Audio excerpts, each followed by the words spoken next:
gawin na lamang confidential fund ng kanilang mga kaalyado na hindi naman natin alam kung saan nila dinadala. So,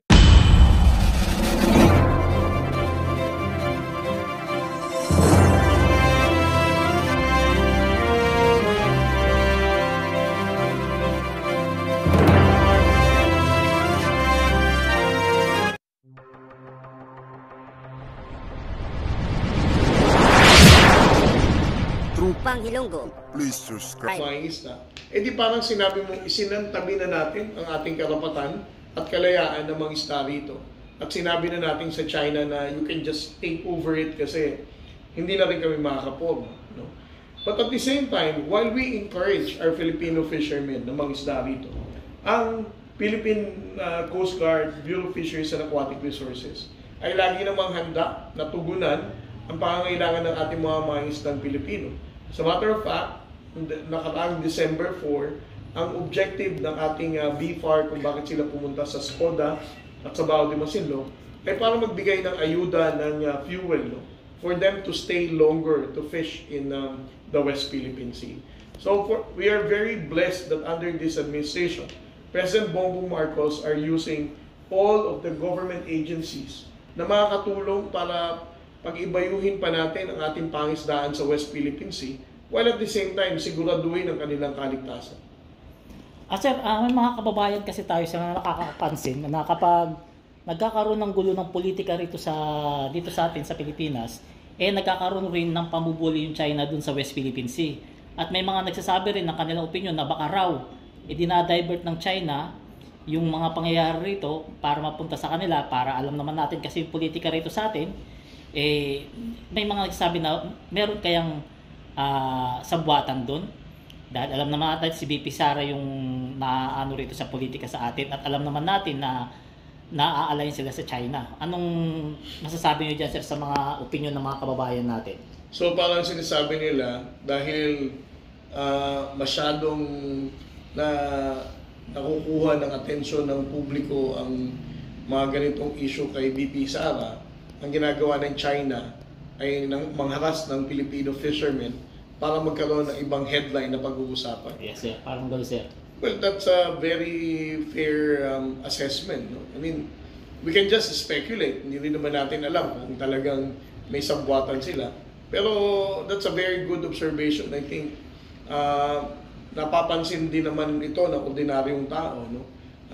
And as far as I'm concerned, ngayon ko lang din narinig itong ganitong assessment. But I would say, hindi natin masabi kung coincidental or talagang may kaugnayan itong dalawang insidente na to. Pero sabi ko nga kanina, itong harassment ng China sa loob lamang ng isang linggo na 2 beses nilang ginawa, which is December 1, kung saan nangyari itong pangharas ng China Coast Guard sa Rosol Reef, and then December 4, nangyari naman ito sa Skoda Shoal at sa Bao de Masinloc. This is extraordinary. Para sa amin, magkaroon ka ng 3 insidente sa loob lamang ng 5 araw. It's, as you said, no, parang kakaiba.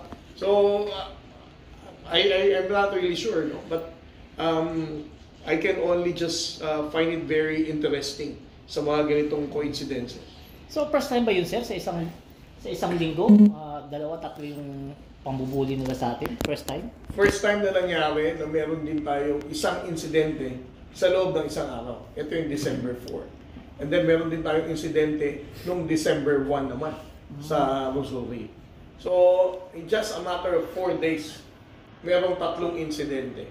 At ang tinutukoy lang nila dito is yung mangharas ng Filipino fishermen. Alam mo, sa totoo lang, kung gusto mo talagang guluhin ang balita dito sa Pilipinas, napakadali lang gawin niya ng China. Kasi at any one time, meron kang mangingisdang Pilipino na makikita sa West Philippine Sea.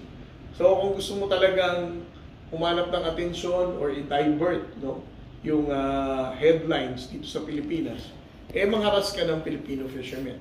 And it's always easy for the Filipino fishermen to contact the Philippine Coast Guard and the Bureau of Fisheries and Aquatic Resources.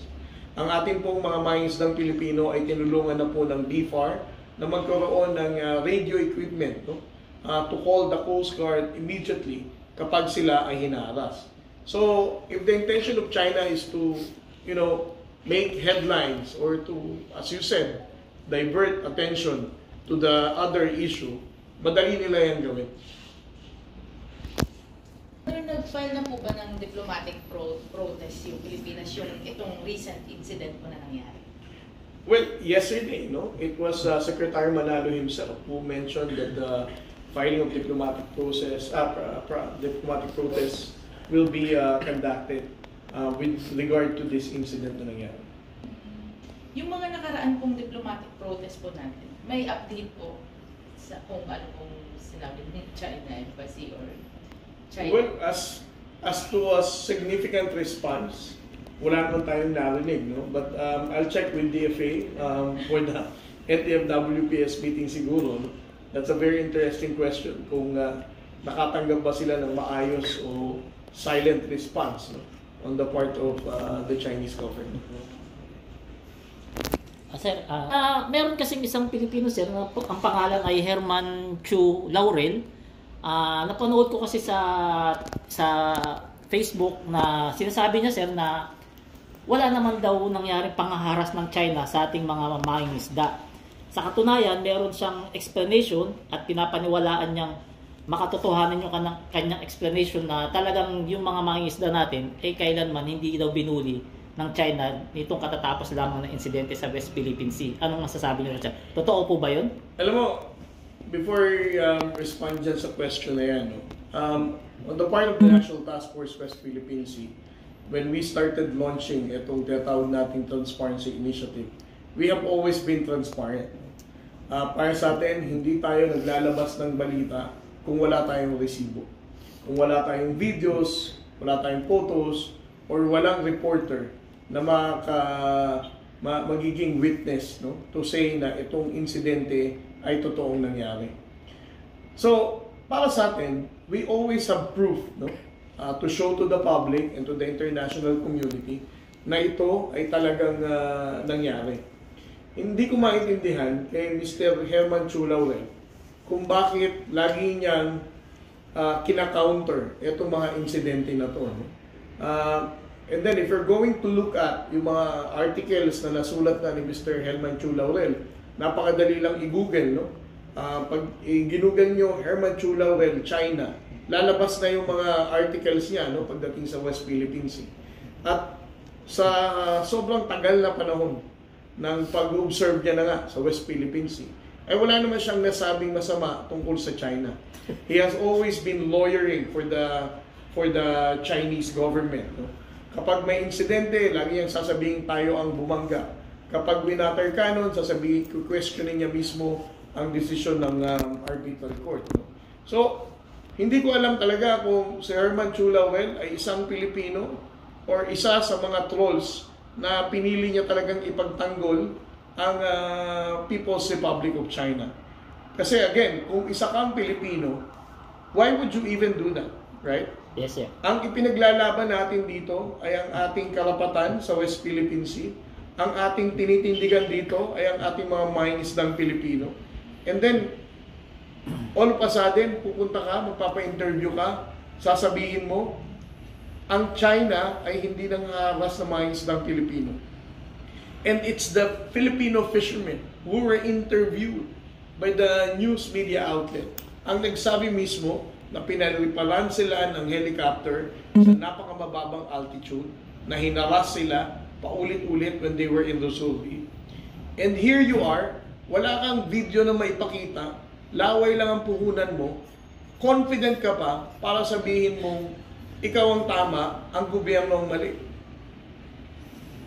Sir, ano sa tingin nyo? Bakit niya kaya ginagawa ito? Pilipino siya, di ba, sir? Meron kaya siyang connection sa China o meron kaya nag-utos sa kanya? O anong sa tingin nyo, sir? Alam mo, para sa akin, napakadaming dahilan. No? But again, ang hindi natin alam kung ano talagang naging incentive niya for him not to stand for the Filipino people and the Philippine flag. But there are a lot of motivations that you can think of kung bakit ang isang katulad ni Herman Chu Laurel na tumanda na rito sa Pilipinas ay hindi pa rin tumitindig para sa West Philippine Sea. Kasi anong mensahe mo sa kanya, sir, na madalas na kinokontra niya yung mga statement mo at pinapalabas niya na yung mga sinasabi niya ang tama? Alam mo, para sa akin, yung mga statement niya na ganyan, ang lagi kong challenge sa mga trolls, no? I-gather mo yung mga malapit mong kapamilya and then i-discuss mo kung ano yung argument mo. Kung feeling mo tama ka pa rin after you talk to your grandchildren or to your family members, try to expand your network. Reach out sa mga kapitbahay mo naman. No? Ipaliwanag mo ulit ang posisyon mo. And then, balitaan mo kami kung ano magiging usapan nyo ng mga kamag-anak at kapitbahay nyo kung tama talaga yung paniniwala mo pagdating sa West Philippine Sea. Alam mo, nagkaroon na ng survey. No? According to the recent survey, 73% of Filipinos will not support any candidates that are pro-China. Para sa akin, this is a positive impact of our West Philippine Sea efforts. No? Kung saan ang mga ordinaryong Pilipino na nakatutok sa mga balita pangyayari dito sa West Philippine Sea, ay nalaman nila ang kahalagahan ng pagtindig ni Pangulong Bongbong Marcos pagdating sa West Philippine Sea.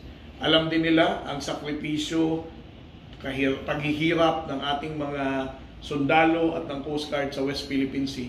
At pinakamahalaga sa lahat, ang transparency effort natin, ipinakita natin sa sambayan ng Pilipino na ang nagigipit dito ay ang mga kababayan nating mangingisdang Pilipino. Ngayon, kung ikaw ay botante, you have to consider na nitong midterm election, ang mga i-elect natin dito ay membro ng legislative branch ng ating pamahalaan. Ibig sabihin, ito ang mga kongresista, ito ang mga senador. We have to make sure na ang ibuboto nating kongresista at senador ay sumusuporta at tumitindig sa laban natin sa West Philippine Sea.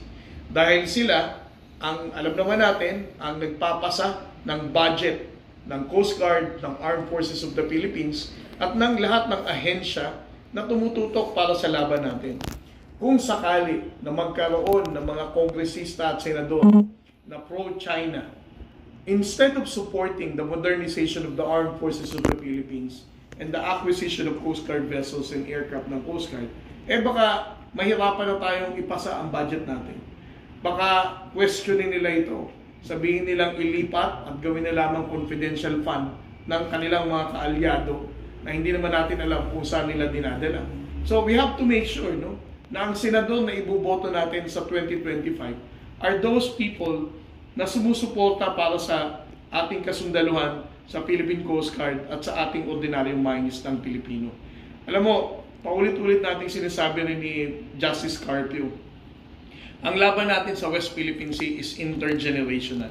Ibig sabihin, there's a possibility na by 2028, sa pagbaba ng ating mahal na Pangulo, ay hindi pa rin tapos ang sigalot na ginagawa ng China sa West Philippine Sea.